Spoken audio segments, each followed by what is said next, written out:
آیه دکتر دلم میخواست یه شعر بیوفایی بخونم ولی خودم هم گریم میگیره و برنامه ضایع میشه. تو اصلا همین که بخونی گریه نکنی هم برنامه ضایع میشه. وقتی این سردار قاسمی به مقام عظما که زبونم لال کسی به روزخونی هم قبولش نداره میگه امام خامنه ای این تک تو دنیا کیمیاست لنگه نداره. درست برعکس دمپایی که لنگه هم داره. از مقام عظما انتظار نداشتم خنجر بیوفایی و خیانت رو تا دسته بکنه تو کمر اینو دلواپسا.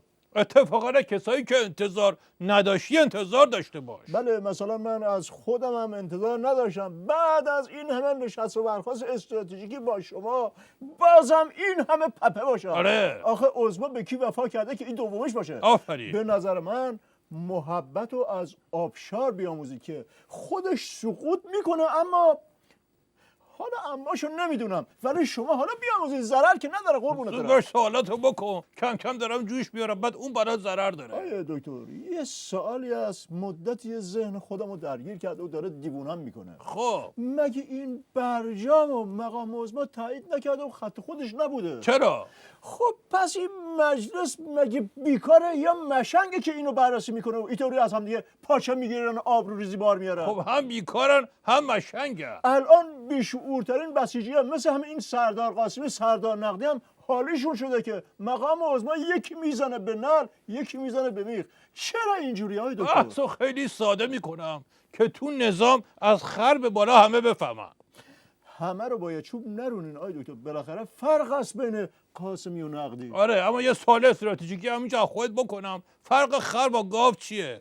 نمیدونم آی دکتر. وقتی که گاو از خیابون میخواد رد شه یه نگاه اینور یه نگاه اونور بعد رد میشه ولی خر چی؟ هیچی عین گاو سرش میریزه پایی میره رد میشه. حالا برگردیم به بحث برجام. بحث بی سرانجام برجام که بد جوری پیچ خورده. انگار مقام عظما تا توافق با ایناست یه قدم بعدش با اوناست یه پا اینور یه پا اونور همینه که داره کش میاد تو نرمش قهرمانان. آفرین. حالا خلاصه میکنم برات دستاورد مذاکرات و قرارداد و برجام و کل این بحثا رو با یه جمله بسیجی فهم قابل حفظ کردن شیک مجلسی. مقام عظما تو برجام یه غلطی کرد که بعدش هر غلطی بکنه دیگه هیچ غلطی نمیتونه بکنه. آی دکتر اینو میفهمم ولی مجلسی ها شعورشون نمیرسه که نباید جنگ و دعوا رو سر همین آنتنی کنن؟ نه دیگه اولش نمیرسه وقتی کلشو میخوره به سنگ سیاه بعد میگه درینگ تازه دوزاریه میفته. یه مثال هسته‌ای برات میزنم که همچی بیاد رو کلاس برنامه‌ات. مرحوم ابوی همیشه میفهمودن به بهادر عرض میکردم بله میفهمودن که مشنگه رفت از بساطیه زردالو بخره دید نوشته زردالو کیلویی 2000 تومان هستش کیلویی 4000 تومان. پرسید چرا هستش از خودش گرونتره؟ بساطیه که به خاطر خاصیتش عقل آدم رو زیاد میکنه. مشنگه دید 1 کیلو هسته خرید نشست به خوردن هسته ها یه کمی که خورد با خودش گفت خب این چه مشنگ بازیه که من در آوردم. خب زردالو میخریدم میخوردم بعدش هم هسته هاشو میخوردم بعد همه سودشو میبردم. رفت همینو به بساطیه گفت اونم گفت نگفتم عقل آدم رو زیاد میکنه دیدین چه زود اثر کرد. روشن شد یا همچین بزنم که این هسته زردالو برات اثر بکنه. دکتر یک سوالات زیادی از هر دو جناح دلارام و دلواپس برامون رسیده که همشون از مقام عظما شاکی. نمیخواد در نیا بریز دور این سوالات 2000 4 تا سوال کلاس بالا رسیده اینا رو جواب بدم. چرا اونا رو جواب بدم؟ من سوالاتو از قبل گرفتم روشون کار کردم همینطوری که نمیتونم بریزم دور. واسه من از این افا نیا دست پیش من که روه. مرحوم ابوی همیشه میفهمودن بزن بهادر از کردم بله میفهمودن طرف اومد افه بیاد گفتش که من غذای مورد علاقم فقط استیک ریزوتو و اسپاگتی بولونزوه. بعد خبر رسید که یه نظری میدادن تو دعوا قابلمه خورده تو سرش 3 روز تو کماست.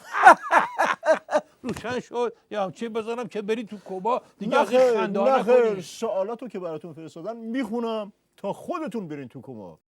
آقا فرید ضمن آرزوی این که کتکول من یعنی فرودگاه ضربات استراتژیکی شما هرچی مقاومتر بشه نوشته مقام عظما چه شده که تجمع دلواپسه رو جمع کرد و ریخت دور؟ مگه اینها دلواپسه خودش نبودن؟ نکنه عوارض جانبی زهر باشه؟ عظما یه قدم بعد توافق و ماشینش نمیکشه بره بالا، میفته به پت پت، ولی تا ایستگاه توافق و دلاراست هم میشه براش. این وسط هم خب هی دور و بریاش میریزن ازش دیگه. مرحوم ابوی همیشه میفهمودن ازم بهادر عرض میکردم بله میفهمودن که یارو تو رستوران نشسته بود، یکی اومد گفت ببخشید شما تنهایید، یه لبخندی زد و یه پک محکم به سیگارش زد و صدا رو آلندلونی کرد و گفت آره خیلی وقت تنها. اون طرف هم گفت خفه شو واسه من فعلا دیگه، میخواستم این صندلی رو که اینجا اضافه است ببرم، اون طرف صندلی کم داریم.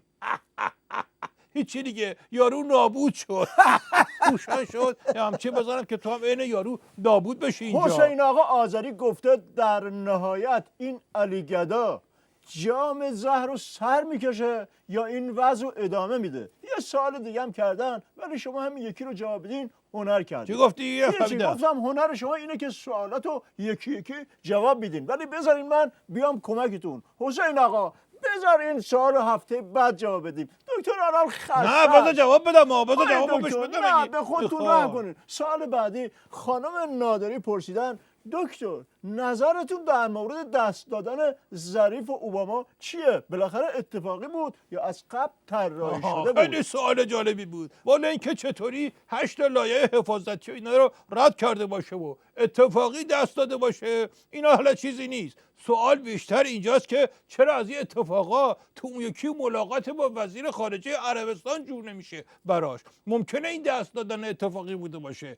ولی اون توپوزی که اونجا از وزیر خارجه عربستان خورد اصلا اتفاقی نبود. آقای دکتر آخرش هم که اتفاقا به همین بحث پوز که مطرح کردین میخوره. نکته آقا شهرام از ایرلند در مورد پک و پوز عظما و شباهتش به سگ نازی‌آباد که فکر کنم میخواسته آخر برنامه دعوا راه بندازه. نه تو خودت هم که دعوا میخوای و میندازی گردن این و اون. تو با آقا شهرام ایرلند چه کار داری؟ اینا که 100 تا چیز به عظما توی این برنامه گفتی. خودت تو سوال قبلی گفتی علی گدا که از سگ نازی‌آباد که بدتره.